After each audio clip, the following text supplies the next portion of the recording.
लोकेश कुमार शर्मा अब सियासी पारी खेलने की तैयारी में है। सुनने में ऐसा आ रहा है कि आप बीकानेर से चुनाव लड़ने वाले हैं। बीकानेर से मेरा लगाव बहुत ज़्यादा है। वहाँ के लोग बहुत अच्छे हैं, बहुत स्नेह मुझे देते हैं और जब भी मुझे बुलाते हैं मैं वहाँ जाता हूँ। तो पिछले महीनों में मेरा 5-6 बार वहाँ दौरा हो चुका है। तो मुझे लगता है कि वहाँ की गलियाँ मुझे भा गई हैं। नहीं तो बीडी कल्ला जी को आपके इन बयानों से कुछ न कहीं ना कहीं परेशानी या घबराहट जरूर। मुझे लगता है घबराहट तो नहीं होनी चाहिए। लोकतंत्र है, हम सभी चाहते हैं और मैंने अपनी मंशा को जाहिर भी किया, लेकिन उन्हें घबराने की आवश्यकता नहीं है। वो हमारे मार्गदर्शक हैं, उन्हीं के सानिध्य में होगा जो भी कुछ होगा। आज हमारे साथ है मुख्यमंत्री अशोक गहलोत के ओएसडी लोकेश कुमार शर्मा, जो कि पूरे राजस्थान भर में घूमकर डिजिटल जो प्लेटफॉर्म है उसको भी संभालते हैं। साथ साथ मुख्यमंत्री के अहम जो कार्य होते हैं वो इन्हीं के हाथ में रहते हैं और इन्हीं की सिफारिश से कई काम ऐसे हो जाते हैं जो लोग वर्षों तक नहीं करवा पाते। इनसे जानते हैं कि राजस्थान का किस तरह से आप दौरा कर रहे हैं, नागौर में आने का क्या मकसद था और आज के कार्यक्रम को लेकर सबसे पहले आप क्या कहना चाहेंगे।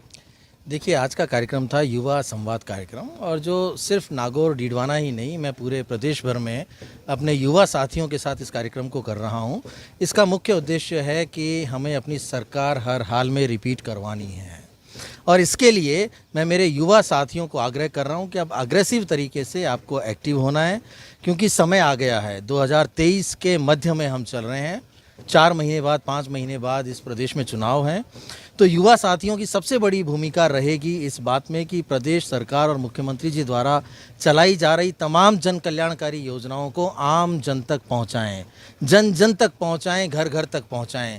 क्योंकि ये योजनाएं, ये कामकाज, ये फैसले, ये उपलब्धियां ही हैं हमारी, जिनको लेके हम चुनावों में जनता के बीच जाएंगे।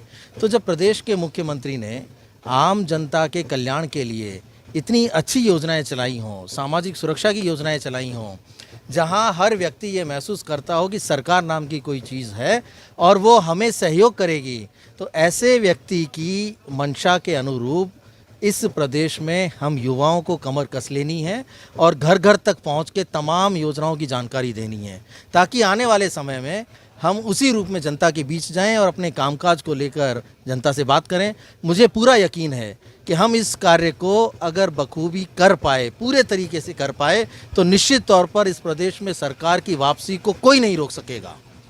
आजकल 2 तरह के चुनाव लड़े जाते हैं, एक तो ज़मीनी स्तर पर जो विधायक या एमपी लड़ते हैं, दूसरा जो चुनाव है वो डिजिटल प्लेटफॉर्म पे लड़ा जाता है। उस प्लेटफॉर्म पे आप कांग्रेस और भाजपा की जो लड़ाई है उसमें आप कांग्रेस को कहाँ पाते हैं। कांग्रेस अब बहुत मजबूत स्थिति में है। पहले हमारी कमियां थी, उन सभी कमियों को दूर कर लिया है। राजस्थान में मैं और मेरे साथियों ने लगभग 10,000 वॉलंटियर्स ऐसे तैयार किए हैं जो इनके हर भ्रामक तथ्यों का, हर झूठ का जवाब देने में पूरी तरह से सक्षम हैं। और मुझे लगता है ये टीम बहुत मजबूती के साथ काम करेगी और इनके किसी भी मंसूबे को इस प्रदेश में पूरा नहीं होने देगी। इस बार भारतीय जनता पार्टी की झूठ फैलाने वाली फैक्ट्री की दाल नहीं गलेगी। दूसरी एक और बात बताना चाहता हूँ कि मैंने अब से पहले 2 शासन देखे हैं, यानी लगभग 25 से 30 वर्ष मुझे सक्रिय राजनीति में हो गए हैं। ये पहला अवसर है कि जब 4.5 साल बीत गए हैं और प्रदेश में सरकार के खिलाफ कोई भी जनता में आक्रोश नहीं है, जिसे हम एंटी इनकम्बेंसी कहते हैं। इस प्रदेश में वो नहीं है। तो जब इतना सकारात्मक संदेश हमें मिल रहा है तो हमारी सबकी ये जिम्मेदारी और बन जाती है कि इस सकारात्मकता को बरकरार रखें, आम जनता के बीच पहुँचें, अपने कामकाज को गिनाएं, मुख्यमंत्री जी और सरकार के द्वारा लिए गए आज तक के फैसले और उनकी योजनाओं को हर व्यक्ति तक पहुँचाएँ। और यही हमारा मूल मंत्र है कि अगर हमने ये सब चीज़ें कर ली तो निश्चित तौर पर हम अपनी सरकार की वापसी 2023 में करवा पाएंगे। अभी आपने कहा था कि एंटी इनकम्बेंसी नहीं है, लेकिन कोशिश भाजपा भी कर रही है कि मिशन 2023 में वो फतेह हो और सरकार में आए। कांग्रेस भी इस कोशिश में है कि भारतीय जनता पार्टी को दरकिनार करते हुए पुनः एक बार सत्ता प्राप्त करे।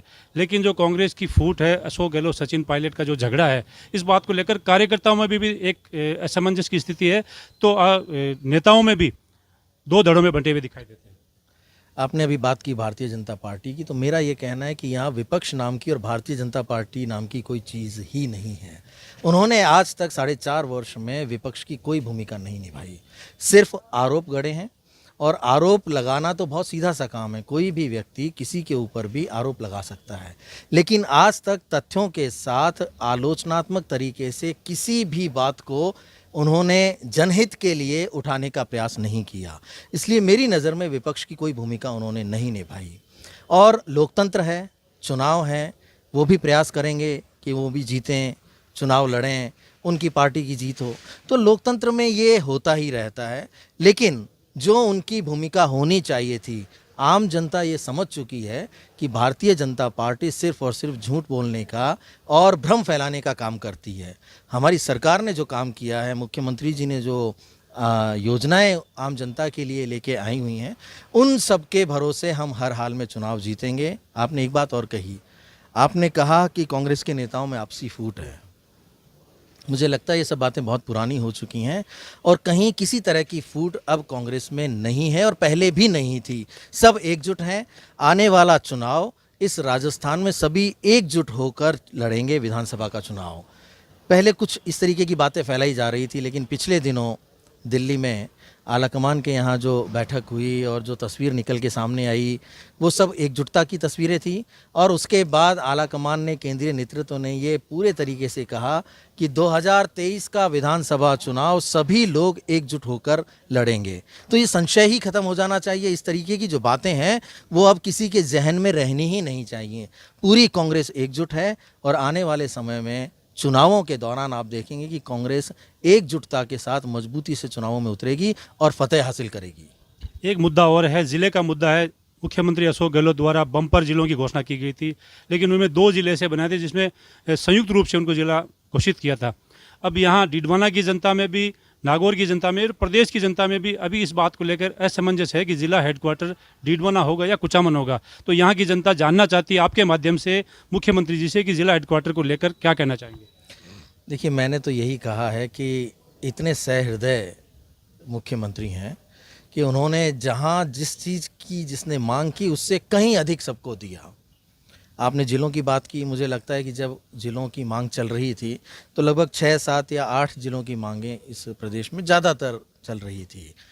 लेकिन उन्होंने सबकी भावनाओं का सम्मान करते हुए, देखते हुए कि और भी आवश्यकता हो सकती है और लोगों की भी मंशा है ऐसी, तो प्रदेश को 19 जिले एक साथ दिए।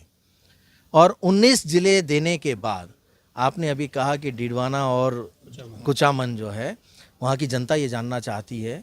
तो कुछ दिन पहले की मुझे बात पता है और मैं ये समझता हूँ कि मुख्यमंत्री जी जो फैसला करते हैं वो सबकी भावनाओं को ध्यान में रख के फैसला करते हैं।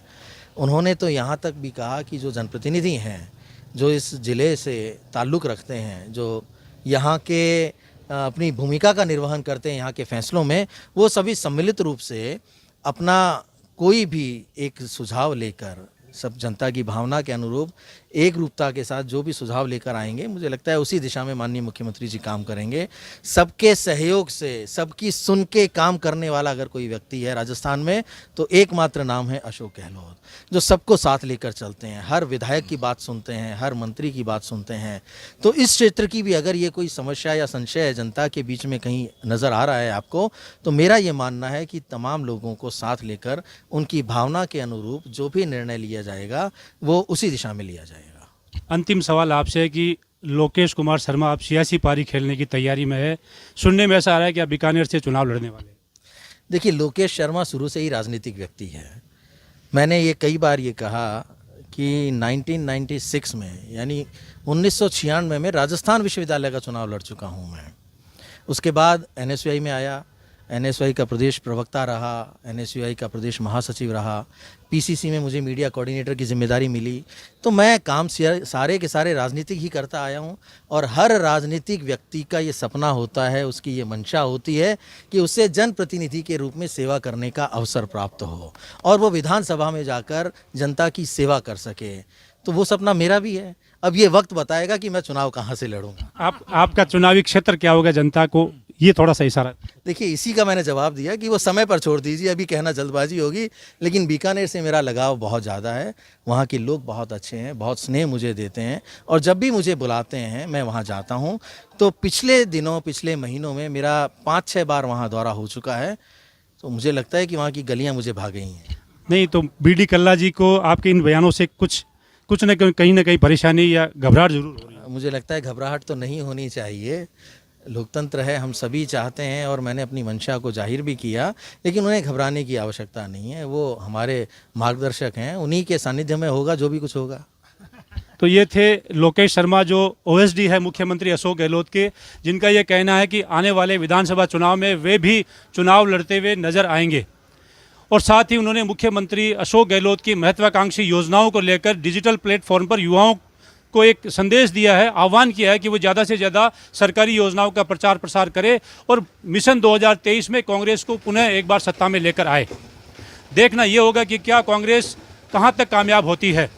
सहयोगी जहीर अब्बास के साथ हनीफ खान, राजस्थान तक, नागौर।